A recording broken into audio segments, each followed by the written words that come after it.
I am the Wisconsin Voter ID Coalition Coordinator for VoteRiders. I know that's a mouthful, but I'm going to talk a little bit about the organization once we dive in. But I'm really honored to have you all here. You know, you could have been anywhere. You could have picked, any different presentation. And I know IDs aren't necessarily the sexiest thing, but we know that the current climate as far as voting, as far as elections, it's been very contentious lately. And I wanted to give a crash course both at a national scale, but then also at a local and state scale, as far as what the IDs, really the impact of these ID laws, what they have looked like. And it's cool to see I got some Wisconsin people and some other people that are not from Wisconsin in the chat. So I'll make sure to give you a broad scope and then talk specifically about the state that, I'm supposed to be the expert in. And so we can go to the next slide. So just to break up all the monotony, I wanted an opportunity to get to know all of you. So, just take a quick second to, in the chat, put your name and your pronouns. Let me know where you're from. If you've with an organization, give me the title of that. Or if you're a student, let me know what year you are in school and where you're going to school. And, I'm a big nostalgic dude. I just mentioned the 90s a little bit. So think about what was your favorite discontinued childhood snack or drink? And if you didn't have your like investigative cap on, you can guess that perhaps some of the things that are on the screen right now are things that I really miss enjoying. Let's see. Welcome. Kudos. Oh man, that's like the OG snack. Like that was my favorite snack growing up, and it was a shot to the heart when they took those off the shelves. Man, I ate a lot of Reese's. Oh my dude. Amen to that. I think I'm going to go to the state fair this weekend and get a deep fried Reese's. So I will be thinking of you, Grant, when that happens. Anybody else? Let's see. Yodels. Oh, I don't. Honestly, I don't even know what a yodel is. I'm sorry, dude. Oh man. All right. Fruit roll-ups, man. See, I was team fruit by the foot as a kid, but I used to fade a lot of fruit roll-ups growing up too. I mean, oh gosh, you're bringing me back. Okay, right on, Gabby. Right on. All right. Anybody else? All right. Well, again, they're okay, Charles, my man, nerds still a thing. They are, but hey, I'm a big nerds rope guy, so absolutely. It's man, you guys, I appreciate you all humoring me. So, it is good to know where you all are at, get a sense of, snacks and things that you're interested in, and we're just gonna dive in. We're gonna have a conversation about first nationally. Really, I want to talk about the history of my organization, talk about the state of things nationwide, but then also get hyper focused on Wisconsin and the ID law that's here. And then I want to talk about just what exactly my organization and other organizations, what we've been trying to do to kind of level the playing field when it comes to these ID laws. And then we'll close it out with some action items. But if at any point in time, especially since this is a small group, you have questions, comments, throw them in the chat. Like we're a real intimate crew, so like I don't mind like just being able to stop the presentation and just having a chat with you about it. But yeah, let's dive in.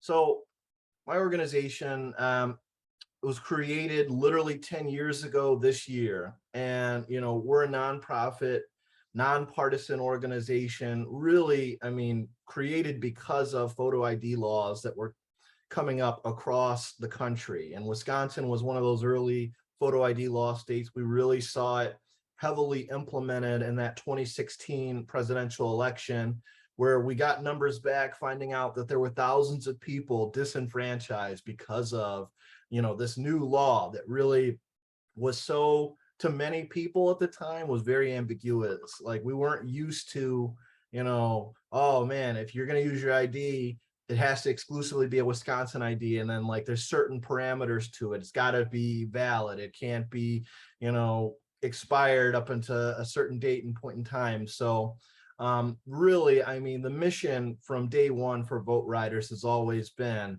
let's do what it takes to make sure that every voice can be heard, and really, again, eliminate those barriers that are often, you know, the things that disproportionately, you know, disenfranchise people, you know. And I'm going to go through the slides and talk a little bit more about what exactly those demographics look like. But really, we're nationwide. I run the Wisconsin chapter of it.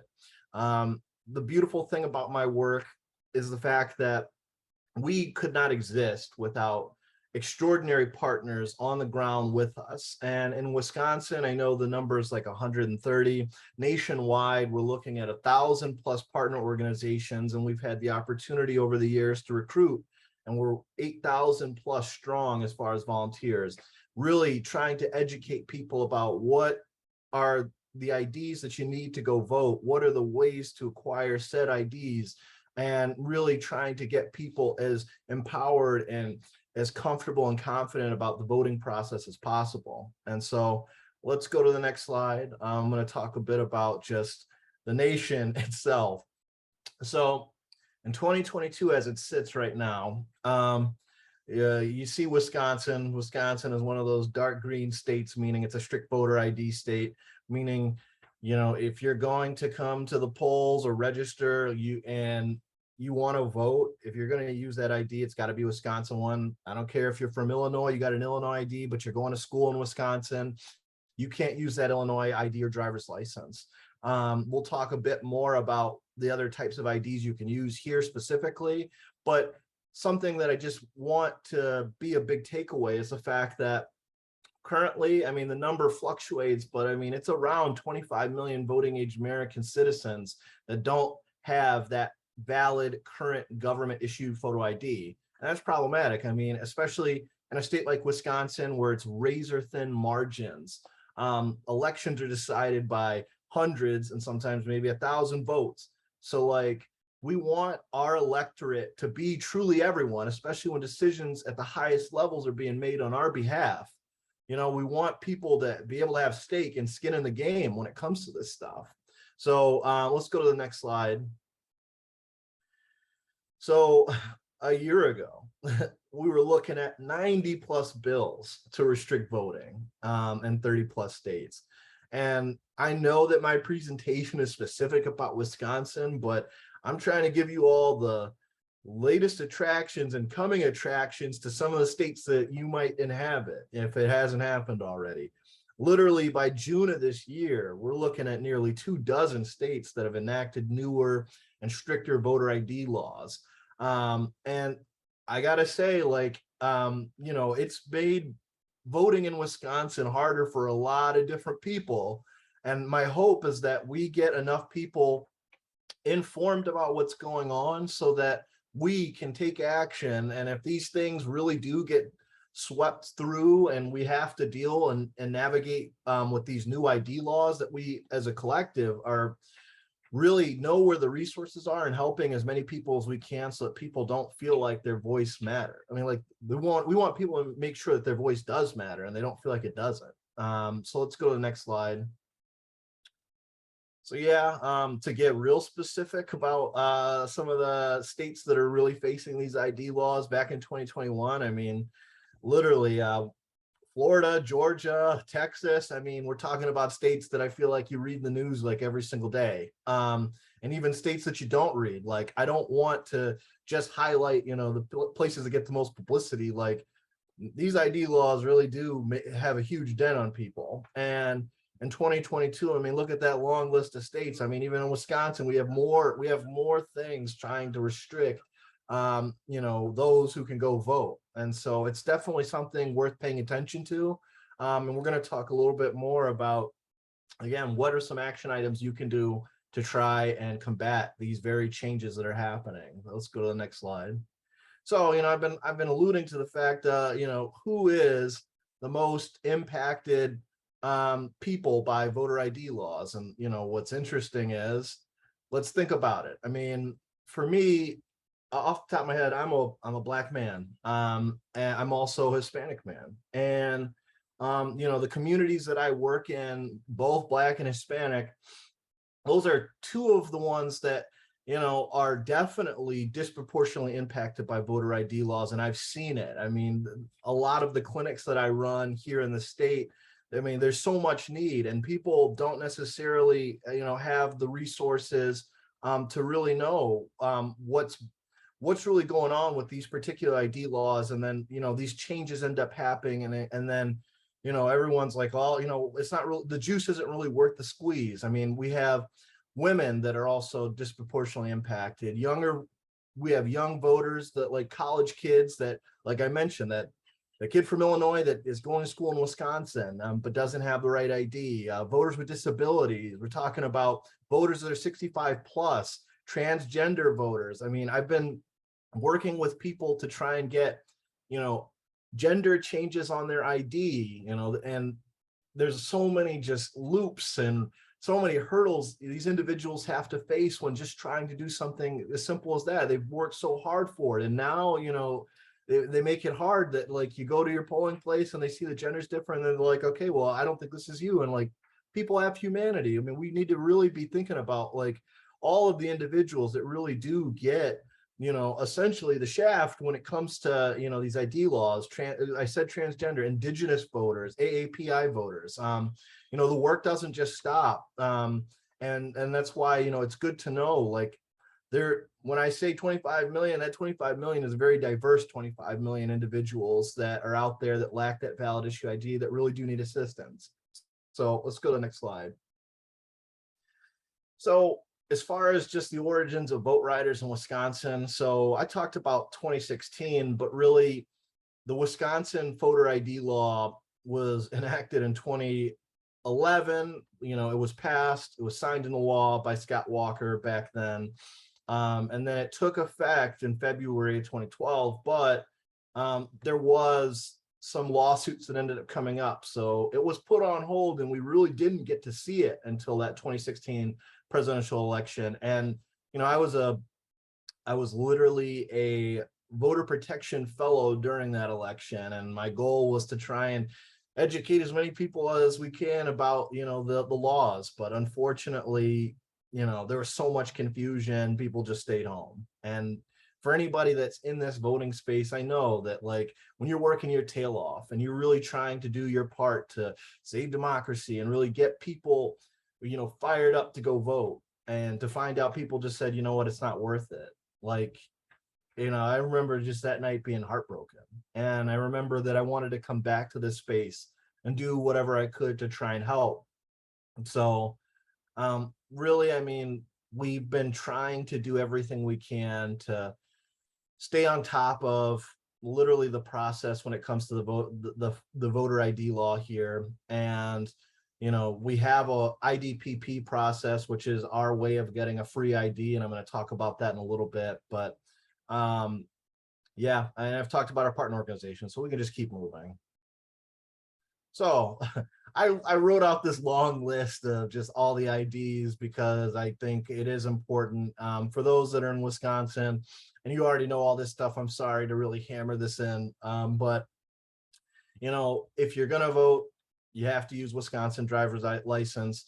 In this case, you know, they allow it to be expired if it expired after the general election in 2020. So if you're sitting on that driver's license or ID card, I always try and work with people to try and get them the most valid credentials, but it's not the end of the world. They've opened it up though to US military ID cards. There's certain expiration dates with that. You can use your US passport here. Veterans Affairs card is a newer one. Tribal ID cards, a newer one. The certificate of naturalization, and then we talk about that IDPP process, which is pretty great.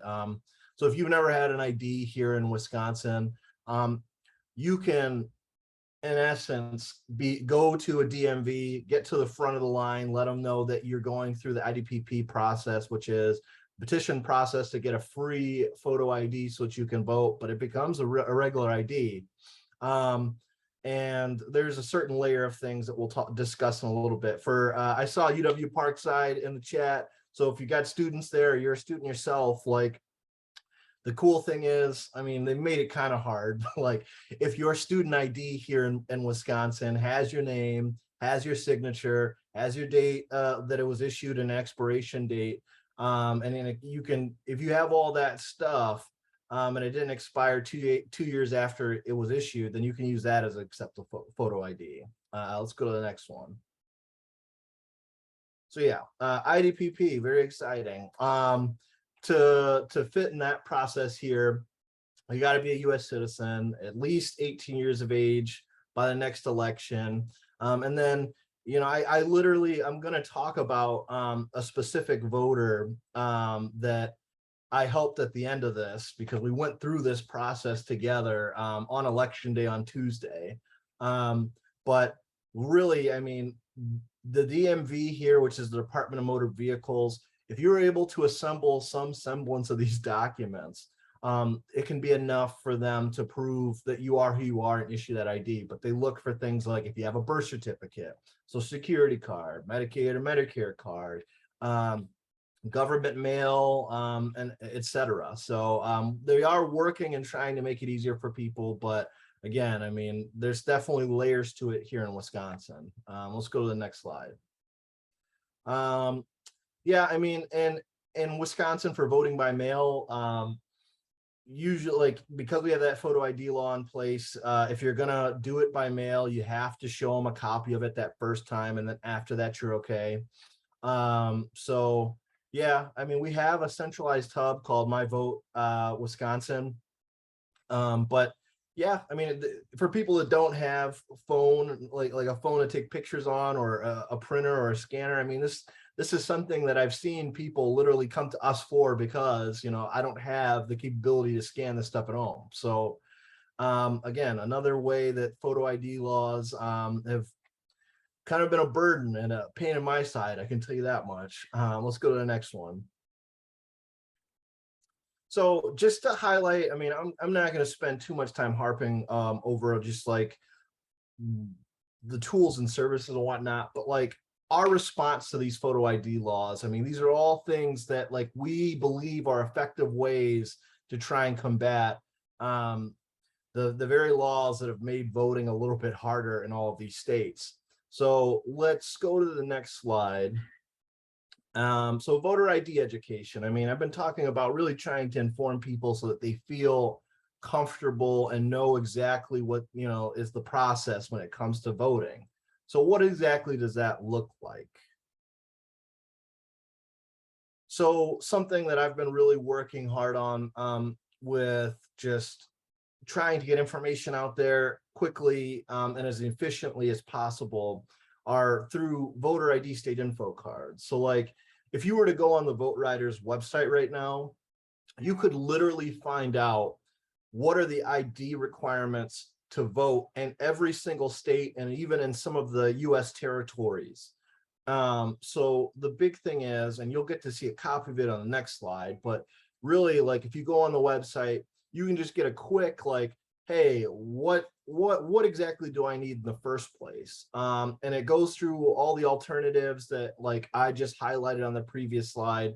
It is in English and Spanish, but if you know someone out there in the field that, like, Milwaukee has a very heavy Hmong presence here. And we have, you know, a variety of individuals that do not prefer English as their first language. And so we're always looking to translate and try and get more information to as many diverse demographics as possible. Let's go to the next slide. So I mentioned the info cards themselves, and they're little wallet-sized cards, and they're like a great way for us to be able to try and just quickly disseminate information. And the thing that I've been trying to do is like target and find like places where individuals oftentimes might not have, you know, a valid ID or a valid birth certificate or a valid social security card, and just try and get them this information. So I've been doing a lot of clinics out in Madison and in Milwaukee at homeless shelters, places where individuals are re-entering society from prison, women's shelters, I mean, a variety of different places. And the goal right here is just, I mean, people, if you hand people a flyer, I mean, I don't know how many of you have gotten flyers at like an event or something, like how many of you really hold on to it, like I can tell you, I'm not the best at it. And if I'm the only person on this call that feels that way, then my bad, I'm a terrible human being. But, we just want to try and get people information quick, real clean. And so, again, the way we've been trying to do it, and especially in Wisconsin, we've just been trying to get people these info cards. That's a great way to disseminate information. And so let's go to the next slide. Something that, again, oh, can we get some? Oh, hell yeah, Deborah, we can definitely do that. Let's definitely exchange contact information, because yeah, I'm big on that. Another thing that I've been doing a lot of is like ID trainings, and I guess technically this is one of them. I mean, granted, we're not really doing nitty gritty, like walking through the process of getting IDs and whatnot, but really talking about the state laws, talking about best practices, really getting a sense of like where are the best places to have these conversations. I mean, it really is like, there's been so many people I go up to and I tell them, hey, like, we're an organization, we'll help you buy your birth certificate, your social security card. I mean, well, you don't buy social security cards, but we'll help you get your social security card. We'll help you get an ID. It's all free. There's no catch to it. Like, and people are like, wow, like, and so the big thing is just trying to get as many people out there informed, trained, ready to rock and roll. They know what acceptable IDs are. And if people are getting turned away at the polls inappropriately, like, hey, hit us up. Like, we know exactly what we're talking about when it comes to this stuff. Let's go to the next slide. A lot of it's been like, it takes a village, truly it does. So like, and we were talking, or our speakers at the beginning of the call were saying, like, it takes a team to be able to do this stuff. You can't do it all by yourself. And so my mission is that I'm trying to find organizations that are doing work in all different kinds of spaces and trying to do co-branded and like have a certain level of synergy. We're working together and doing virtual or in-person events to try and really get the word out and help as many people as we can. Let's go to the next slide. One of the things that has been really, I mean, I've been in this job now 7 months, and really like trying to figure out, like, there's been so many organizations that are already out here fighting the good fight. They've laid down, an extraordinary level of groundwork. They know the ins and outs, and they've done things through trial and error. And they're working with people day in and day out, trying to give them services and other things. So the big thing for us is that we want to try and work, and the way that we've been most effective in trying to get people their essential documents that I've already highlighted is through these direct voter contact partnerships. It's finding partners, again, that are, it doesn't have to be exclusive to democracy work, but people that are working with constituents, and these particular individuals might not have IDs or birth certificates, social security cards, but if they're able to generate and get a list of those individuals, our team of volunteers, and even myself, I mean, that's the best part of this work, is working with people, hearing their stories, being able to order their documents for them as streamlined and as seamless as possible. And so an organization will essentially give us a list of people that they believe don't have valid ID or underlying documents. We'll do all the follow-up and work with them, take that off their plate so they can focus on whatever their subject matter is that they are truly like invested in. So let's go to the next slide. The other part of it, and I kind of highlighted it a little bit, was voter ID assistance, and what exactly does that look like? So something that we've been really trying to push hard is, not everybody is, not everybody's a social butterfly. Not everybody wants to spend time on the phone talking to people. So the big things that we've been trying to implement, when people know of this resource and they're ready to talk about like trying to acquire IDs or underlying documents and whatnot, we have a staffed hotline that can be called or texted. And we have people that are trained to literally work with these individuals and ready to pay and arrange for transportation to any government issuing facility to get them the documents they need to go vote. So I always try and preach, hey, like, you know, if you've got a phone that you can make calls on or even text on and you need assistance, 24 hours a day, literally hit up that hotline, and somebody that speaks English and Spanish can work with you and try and get you exactly where you needed to go. Also, we have our email that, you know, again, staff literally are monitoring and trying to do what they can to help as many individuals as possible. And then it's kind of, you know, talking about Facebook, I almost feel like it's like MySpace by this point. I mean, Twitter and Instagram and Snapchat and all those things have kind of reign supreme and be real. But VoteRiders, we have a chat bot in Facebook. So if you were to go on Facebook into the VoteRiders page, you could literally, you know, have a conversation with the chat bot. At first, it, you know, wants to know, hey, like, reply with the state that you're going to get information in, that you need information in, and then they want to know if it's English or Spanish, and then after that you get connected to a real life person. And so again, just trying to get the word out to let people know there's organizations out there that want to assist you throughout the entire process wherever you are. Let's go to the next slide. So I mentioned, like, at the beginning, like, there's certain people that, I mean, for the longest time, I didn't even have a printer in my house or a scanner or anything. I literally, a friend was getting ready to throw away theirs. I was like, oh, I'll take it.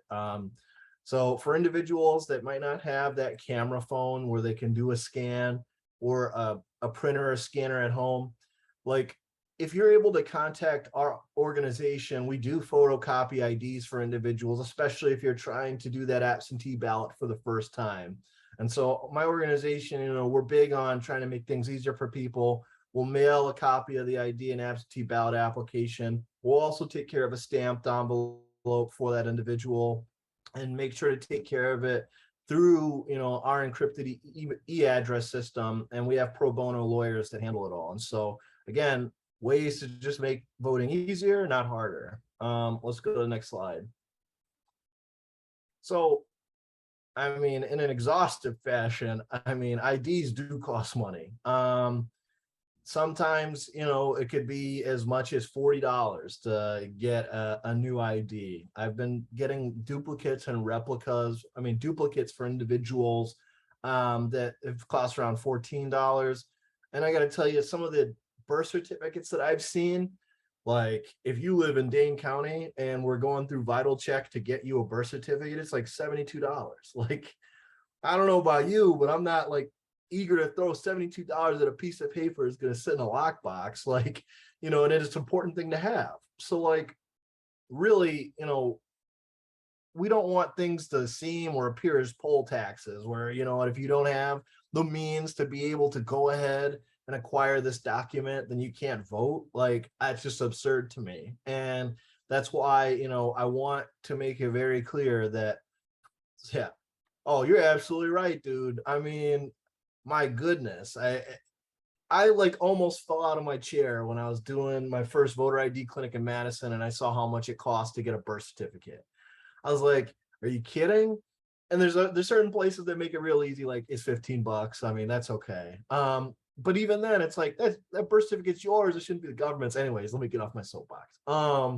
So really, I mean, we want to make it easy to secure these documents. And if you know people, my big thing is, if you know people out there that need assistance with this stuff, I mean, you can always throw them my way. I mean, I love this job and I want to try and help as many people as possible, but I'll talk about some action items at the end. So let's go next slide. So I just talked about voter ID clinics, and what does that look like exactly? So, I mean, I was in Madison all day yesterday at Psychological Addiction Services. So it's a location where individuals, clients are coming in, you know, they're getting treatment for previous drug use and whatnot. So really, I mean, I get to hang out with people with extraordinary stories, and just they've gone through all types of trials and tribulations in their lives, and they get to one-on-one work with me, tell me exactly what they need, whether it's ID, birth certificate, social security card. I get to learn, again, their backstory, and then we work through the process on getting each document. In my organization, we pay for all that stuff, as I've said. If they need to go to the DMV or Social Security office or the local health department, we'll arrange transportation for them. And later today, as a matter of fact, so we've been working on provisional voters and trying to help them cure their ballots before 4 p.m. today. And I got a call from Barbara Beckert here in Wisconsin, who runs Disability Rights Wisconsin. And there's a voter that's in a wheelchair that was issued a provisional ballot, didn't have an ID. We were able to get her an ID. I got to try and arrange transportation for her before 4 p.m. today. And, I look forward to hearing from her. Hopefully I do. But, again, people aren't really thinking about, those individuals they're in. I don't have transportation for this type of stuff. Like, come on. So we try and do all that stuff in our clinics, and we try and set it up, just make life as easy as possible. Let's go to the next slide. All right. We live in the age of digital media. If I were to ask, how many of you all have social media, I got to imagine every one of you are raising your hand about that. But, one of our most effective tools is trying to use social media and comms and some of our digital assets. And I'll just talk about them rather briefly. Let's go to the next slide. So just some of the stuff, and I think we even posted some of this on our primary was Tuesday this week. So if organizations that are out there that are looking for, to try and inform people about ID requirements for their respective state, we have graphics for every single state. You get to see the ones that are for Wisconsin specifically. And by now, I'm sure you love hearing me talk about state IDs and driver's licenses and all that jazz. But again, I want to really get that message to be in people's minds so that they don't even, they're experts in their own right, when they go out there and talk about this stuff. But we have sample language for emails, newsletters, tweets, Facebook posts, Instagram posts that are all about voter ID information and calls to action. So let's go to the next slide. So, to be able to progress in our future, we got to know what we did in our past. So just to highlight some of the effort that's gone on so far, and I can't wait to update this with the 2022 numbers, because I already know that the letters and the texts and the volunteers and the partners are way above that. We've really been trying to, in a lot of coordinated fashions, try to get letters into the hands of people that lack valid ID that we believe. So last year we did 30,000 letters. And if you if you and your organization, or if you know of an organization, sorry, there's seagulls in the background, if you're interested in doing letter writing parties, texting parties, things like that, my organization is always eager to try and partner up with everybody. No, it doesn't matter how small or how big you are. The goal is that we want everyone to know how to get the right stuff so they can participate in our democracy. At the beginning of the slide, at the beginning of the presentation, we talked about just this work, and I'd be remiss to say if we don't talk about John Lewis when we talk about this work. The man was literally, if we're going to talk about a democracy warrior, a freedom fighter, a guy that laid it all on the line to help us get to a place of equity and equality. I think about this quote a lot, and I won't read it to you. You can read it yourself, but I think it is important at the end of the day. Yeah. Hey, rest in power, man, for real. John Lewis, he's the kind of guy that I would have run through brick walls for. But yeah, no, let's go to the next slide. So I was talking about at the beginning of the call about a gentleman that I helped out. And I want to see if I can give this link to you, Mia, real quick, and see if you can put it up on the screen so I could just tell a quick story, because we're almost at the end here, gang. I appreciate you all. If you could pull up that tweet, I just want you all to see this man specifically. And then I'm going to tell you a story that I couldn't tell on Twitter because, of course, we only had like 160 characters to get out. And of course, I have to try and, give the most abridged version of what happened. So this gentleman right here, his name was Ronald Wright. Ronald was trying to vote Tuesday morning here in Milwaukee. And I get a call. I used to work for the mayor's office in Milwaukee, and I was part of his staff for 4 years. And so one of like the polling locations called me up. The election inspector hit me up. He was literally like, I got this guy here, doesn't have an ID. He says he's never had an ID before. Can you help him? And I'm like, well, absolutely. I mean, granted, he called me and I was like half asleep laying in bed. And I was like, all right, I got to get up. So I didn't even get to shower, do anything like that. I just rolled out of bed. I drove. So he was in a motorized scooter when I first rolled up and saw him. And he took his scooter from the polling location back to his apartment. I said, I'll meet you out front. Just hang tight. I'll drive over there. And when I get over there, he's like, I think I have a passport. My mind isn't really, all that sharp. Just give me a second to really think about what kind of documents I have upstairs. We went into his apartment. We tried to find, stuff that had his name, his address, and we were able to pull just enough documents. I thought at the time, but I was crossing my fingers. I was like, all right, your social security number. That's great. We got something from Social Security office with your name on it and address. We got something from your credit union. I set us up a ride. We took an Uber downtown to go to the DMV. And, I'm holding my breath, whether or not he knows it, I'm like, okay, I really hope that they give him this ID. And we fill out the paperwork with them. And luckily, we had enough stuff to make it happen. They were able to issue him an ID, and they gave him a non-expiring ID, which again is great because he doesn't have to ever go back to the DMV to get another one if it, because it doesn't expire. Then we took a trip back to the polling location. And the people there were so excited that we rolled back in there. Like, they were like, wow, like, I didn't think we were going to see you today. And I was like, you know what? Like, and Ron was like, I didn't, I'm going to tell like the people that live in my facility what happened. They're not going to believe me. And I just think like at the end of the day, like this is the guy that walked in there and then he gave up. Like, he was like, you know what? I guess I'm not going to vote today. And I don't want people to ever feel that way. Like, I don't want people to think like, just because, we have really strict parameters in place, that you're not going to have an opportunity to have your voice heard. So I'm sorry you had to listen to this very long, droning story, but I mean, it really made my day. And it meant the world to me to be able to help Ron, because he didn't believe that it was going to even happen in the first place. And so real quick, we'll just go back to the presentation and then wrap it up. I mean, you guys have been real rock stars hanging out with me this whole time. And I appreciate it more than words can express, for real. So let's see, there's a couple more.